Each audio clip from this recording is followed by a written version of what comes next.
안녕하세요. 아우름 법률사무소의 형사전문 변호사 문성윤입니다. 오늘은 무고죄에 대해서 한번 설명드리도록 하겠습니다. 여러분들 무고라는 내용 자체를 크게 어렵게 생각하지는 않는 것 같습니다. 억울한 누명 이런 건 이제 대표적으로 무고의 대표적인 단어로 알고 계시고, 무고라는 한자도 살펴보면 이 무가 속이다라는 뜻입니다. 속여서 형사 고소를 한다 해서 무고라는 단어를 쓰게 된 건데, 그렇기 때문에 무고란 단어 자체가 어려운 건 아니지만 그래도 무고죄로 사람들이 고소를 하는 경우가 많아서 오늘은 그 무고죄에 대해서 한번 알아보겠습니다. 무고죄에서는 저는 크게 두 가지의 개념만 이해하시면 된다고 생각합니다.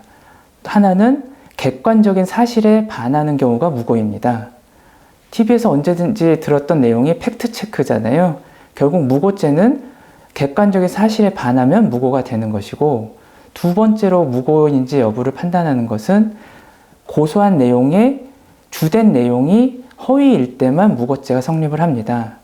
예를 들어보면 내가 누군가한테 맞았다라고 고소를 했는데 주먹으로 한 대를 맞았는지, 주먹으로 한 대 맞고 발로 한 대를 또 맞았는지 이런 부분에 대해서 약간 과장되거나 그 과정에 대해서 조금 부풀리고 좀 다르게 진술한 것만으로는 무고가 되지 않는 거죠. 근데 맞지 않았는데 맞았다고 고소를 하거나, 강제추행을 당하지 않았는데 강제추행을 당한 것처럼 고소를 하면 당연히 이제 객관적인 사실에도 반하고 고소한 내용의 핵심 내용도 사실이 아니기 때문에 무고죄가 성립되는 것입니다. 이렇게 무고죄 여부를 고민하는 분들은 본인이 고소를 한 사람들이 고민하는 경우가 많습니다. 그런데 본인이 고소를 했기 때문에 저는 솔직히 이런 법적인 내용이 중요한 게 아니라 본인이 가슴에 손을 얹고 한번 생각을 해보면 이게 실제 있었던 일을 고소한 것인지, 아니면 약간 사실은 맞는데 얘를 조금 더 처벌을 더하게 하기 위해서 이거를 조금 더 강조하거나 조금 더 부풀리는 이 정도인지는 본인이 가장 잘 알 것입니다. 그래서 무고죄인지 여부는 사실 고소한 사람보다는 고소를 당한 사람이 고민을 하는 포인트입니다. 그런데 우리나라 수사는 이런 식으로 진행이 됩니다. 고소를 당하면 고소당한 사람을 수사기관이 수사를 하고, 수사기관이 수사를 하면 당연히 그 사람이 죄가 있는지 없는지를 판단하게 되겠죠.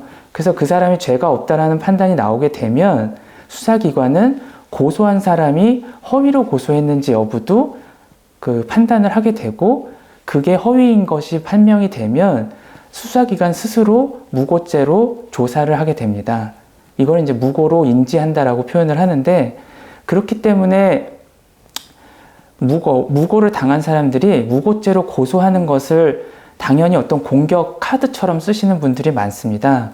연예인이라든지 아니면 공적인 인물들이 누군가가 자기를 고소를 하면 그냥 의례적으로 무고죄로 고소하는 사람들이 있는데, 이렇게 하지 않아도 수사기관이 수사를 해서 허위임이 판명이 되면 고소한 내용이 당연히 무고죄로 고소한 사람은 처벌을 받게 됩니다. 그래서 무고죄로 고소를 하는 것을 무조건 고소당했을 때 공격 카드로 쓰시는 것보다는 내가 잘못한 게 아니고 그러한 사실을 한 적이 없다라는 것을 밝혀내면 자연스럽게 수사기관이 그걸 수사하면서 무고인지 여부도 판단하게 된다는 점을 꼭 알아두셨으면 좋겠습니다. 감사합니다.